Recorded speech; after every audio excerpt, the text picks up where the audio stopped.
On a trop longtemps cru que vendre, c'était argumenter, convaincre et même forcer un peu. Mais d'après nos échanges, Vartan, c'est différent pour toi. C'est Ouais. avant tout une rencontre et même parfois une relation. Dans ce premier épisode, c'est ce qu'on va explorer justement. Est-ce que tu peux nous en dire plus aujourd'hui, Vartan? Effectivement, vendre, c'est avant tout découvrir une personne, c'est découvrir une organisation, c'est découvrir des process, des manières de faire. Et avant de venir et de calquer ou de coller un produit ou une solution, la première chose qu'on a à faire, c'est d'apprendre à connaître son interlocuteur ou son interlocutrice afin d'essayer de comprendre ses besoins. Et puis, on parle on parle avant tout à une personne. On ne parle pas uniquement à une fonction. Oui, cette personne est DRH, est DAF, est gérant d'une société ou est à son compte, mais avant tout, c'est quelqu'un avec des émotions, c'est quelqu'un avec des besoins, quelqu'un avec des problématiques. Et notre rôle en tant que commercial, c'est vraiment de découvrir ça. Et pour le faire, pour mettre l'autre personne en confiance, l'idée, c'est de créer ce que j'appellerais de la sécurité émotionnelle.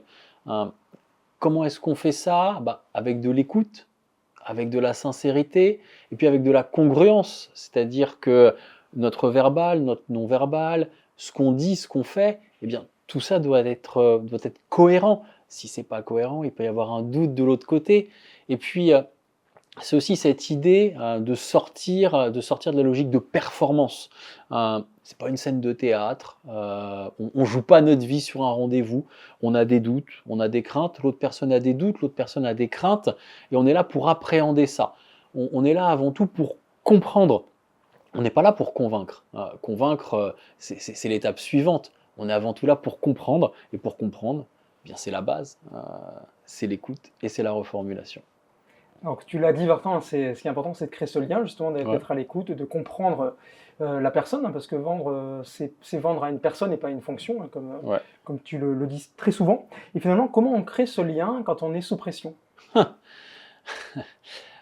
Effectivement, certains commerciaux peuvent se retrouver sous pression pour X ou Y raison, on va pas revenir dessus, mais l'idée, c'est de revenir à l'intention initiale. Qu'est-ce qui fait qu'aujourd'hui je rencontre cette personne? Si je rencontre aujourd'hui cette personne ou ces personnes ou cette organisation, c'est avant tout pour les aider soit à combler un besoin, soit à résoudre une problématique. Et dans l'idée de la découverte, dans l'idée de l'écoute, c'est bien de la découvrir, cette problématique. Et bien s'il n'y en a pas, c'est de passer au rendez-vous Mhm. suivant. Donc c'est vraiment ça, revenir à l'intention. Qu'est-ce que je fais aujourd'hui? Derrière, je dirais dissocier la dimension de sa propre performance et de sa valeur. C'est pas parce qu'on ne vend pas qu'on n'est pas bon. C'est pas parce que le client n'achète pas qu'on est mauvais. Non, c'est juste qu'aujourd'hui, peut-être, tout simplement, que la solution qu'on a lui proposée ne correspond pas. Et puis c'est aussi à nous de dire en tant que commercial, écoutez, je pense qu'aujourd'hui, par rapport à vos enjeux, c'est pas avec moi qu'il faut travailler. Peut-être que demain, nous travaillerons ensemble, mais cette honnêteté, ça va aussi permettre de créer ce lien et puis de s'enlever de la pression, de se dire, écoute, si c'est pas lui, ce sera forcément quelqu'un d'autre. Il y a d'autres personnes, d'autres organisations qui ont besoin de mes services. Et puis, c'est vraiment cette idée de ne pas vouloir cocher toutes les cases. On n'est pas là pour faire un rendez-vous parfaitement. Il y a des imprévus, et puis il y a des silences. Il y a un moment, un silence, c'est quand même agréable, ça permet à l'autre de réfléchir. Donc là, l'idée, c'est vraiment d'alléger sa posture, et puis de se dire, on ne peut pas tout contrôler. Dans un rendez-vous, on ne peut pas tout contrôler, encore plus si c'est un rendez-vous avec plusieurs interlocuteurs. Et donc là, l'idée, c'est vraiment de faire en sorte de laisser la place à cet imprévu, de laisser la place à la rencontre, en étant en permanence centré sur l'autre. Parce que le risque aussi, quand on est sous pression, c'est d'être exclusivement centré sur soi, sur le chiffre qu'on doit ramener, sur ce qu'on doit faire, sur le fait de se dire, je vais sortir du rendez-vous, je vais appeler mon manager, je vais lui dire que ça ne le fait pas, alors que lui Mhm. s'attend à ce qu'il y ait du chiffre d'affaires. Si on arrive à faire abstraction de tout ça, de se dire qu'on ne peut pas tout contrôler, qu'on est avant tout dans la rencontre, et puis c'est pas parce qu'on ne travaille pas aujourd'hui avec une organisation, avec une entreprise, avec une association, que demain on ne travaillera pas avec. C'était peut-être juste pas le bon moment, pas le bon endroit, pas le bon interlocuteur. Alors c'est important de lâcher prise finalement, Voilà. d'accepter de ne pas tout contrôler et d'être aussi soi-même, d'être authentique, j'imagine. Et est-ce que finalement, pardon, une fausse proximité n'est pas pire que finalement d'être distant? C'est une excellente question. Être distant, ça peut être mal pris par certaines Mm. personnes, tout en sachant qu'il y en a d'autres qui vont justement apprécier cette distance et qui vont l'interpréter comme de la réserve. Euh, une fausse proximité, à partir du moment où on va jouer un rôle et qu'on n'est plus soi, je pense que l'interlocuteur s'en rend compte. Je pense que l'interlocuteur, même s'il le sent, enfin, on reste des êtres humains, donc on va sentir ce genre de choses. Il faut vraiment différencier être sympa et être sincère. Et cette dimension également de plus en plus du tutoiement. Moi, je suis ni pour ni contre le tutoiement. En fait, ça dépend toujours de l'interlocuteur. Est-ce que cette personne, naturellement, vient nous tutoyer? Eh bien, dans ce cas-là, on va le tutoyer. Si nous, on est plus à l'aise avec le tutoiement, on peut le proposer. Le seul risque qu'on prend en proposant quelque chose, c'est que la personne l'accepte. Donc, c'est pour ça que, pour moi, dans une rencontre, dans un rendez-vous, même avec quelqu'un qu'on connaît depuis longtemps, l'idée, c'est vraiment ça. C'est d'être sincère, d'être, je ne vais pas dire sympa. Par contre, je vais y opposer un autre terme qui est la dimension d'être aimable. Il y a des codes.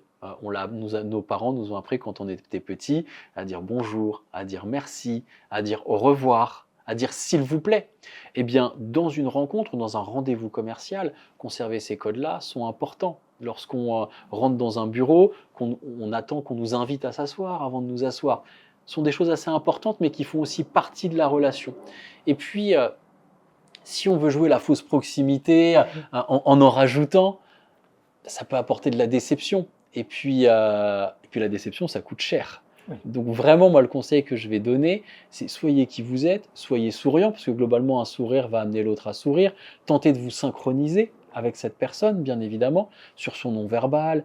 Si la personne parle vite, parlez vite. Si elle parle lentement, ralentissez votre débit. Mais surtout, soyez vous-même et puis évitez, quand vous ne connaissez pas l'humour d'une personne, évitez peut-être les blagues ou les histoires qui n'auraient pas lieu d'être. Et puis en fait, surtout, écoutez l'autre, posez des questions, soyez vous-même.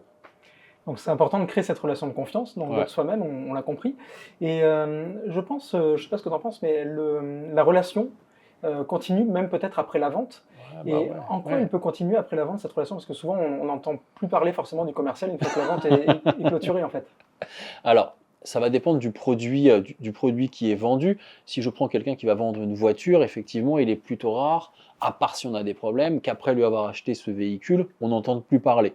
Après, il peut y avoir également des vendeurs de voitures qui ont compris que la fidélisation est importante, et puis pourquoi pas d'envoyer, je sais pas, un mail, un message, une carte de vœux, peut-être tous les ans, pour tenter de garder le lien avec ces personnes. Et puis peut-être à un moment de les appeler au bout d'un an, savoir si l'utilisation du véhicule leur convient, qu'ils sont satisfaits. Pourquoi? Parce que, ça permet de créer un lien. Peut-être que demain, ces personnes-là, je sais pas, imaginons, ils ont d'abord acheté une voiture et c'était un couple, ils n'avaient pas d'enfant. Imaginons que 2 ans plus tard, ils aient un enfant. Leur besoin a changé, donc ils n'ont peut-être plus besoin du véhicule actuel. Ou peut-être que le vendeur de voiture pourrait récupérer ce véhicule, le revendre à quelqu'un d'autre et avoir l'opportunité de vendre une autre voiture à ce couple qui a un besoin différent.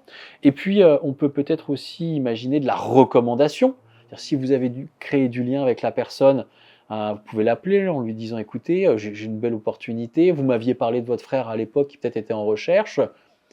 Voilà, je prends l'exemple du vendeur de voiture, je pourrais en prendre plein, mais ce que je veux dire par là, c'est que c'est pas parce qu'on a vendu que quelque chose s'arrête. C'est pas parce qu'on a eu un premier rendez-vous avec une personne qu'elle nous a dit non que les choses s'arrêtent. J'ai plutôt envie de dire que c'est là où tout commence. C'est-à-dire que c'est le début de la relation.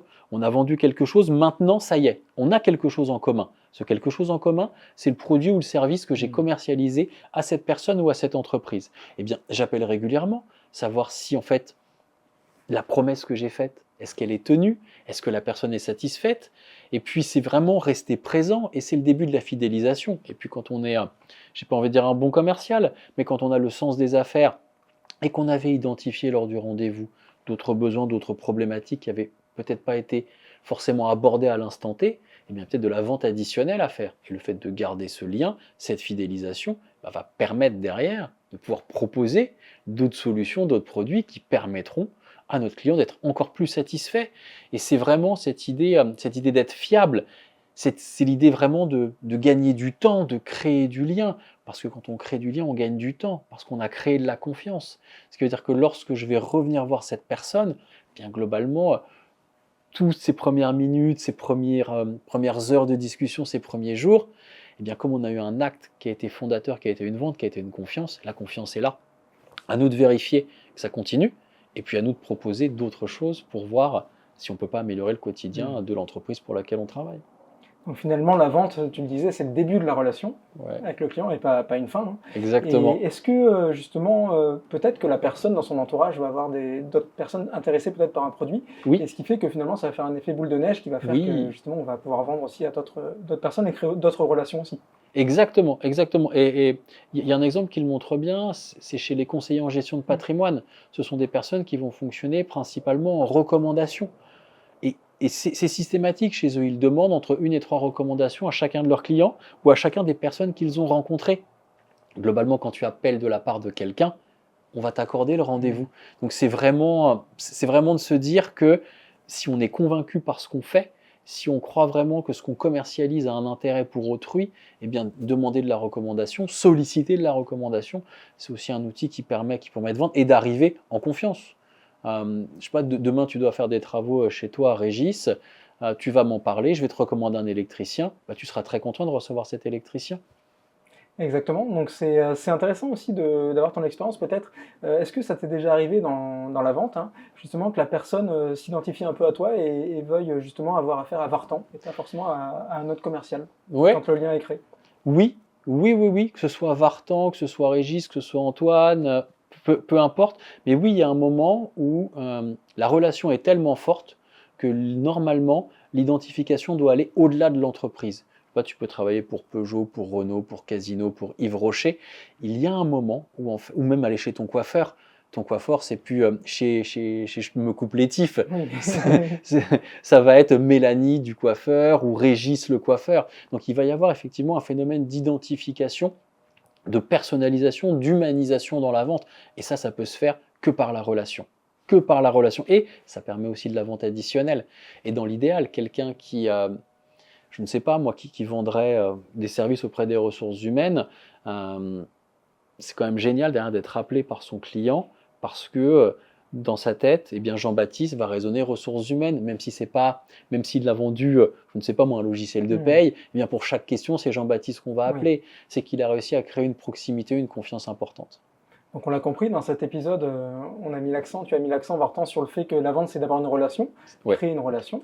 Et s'il y avait une chose à retenir justement dans cet épisode, ce serait quoi pour toi? Écoute, pour moi, Régis, ce serait, je dirais, une vente, c'est avant tout une rencontre réussie. Et pour réussir cette rencontre, eh bien, c'est s'intéresser à l'autre et être centré sur l'autre. Et pour pouvoir le faire, il n'y a rien de plus simple que de poser des questions et de reformuler. Merci Vartan. En tout cas, cet épisode a bien été résumé par ta conclusion. En tout cas, c'était intéressant d'avoir ton expérience sur ça, sur le fait que la vente est avant tout une relation. Eh bien, écoute, merci Régis.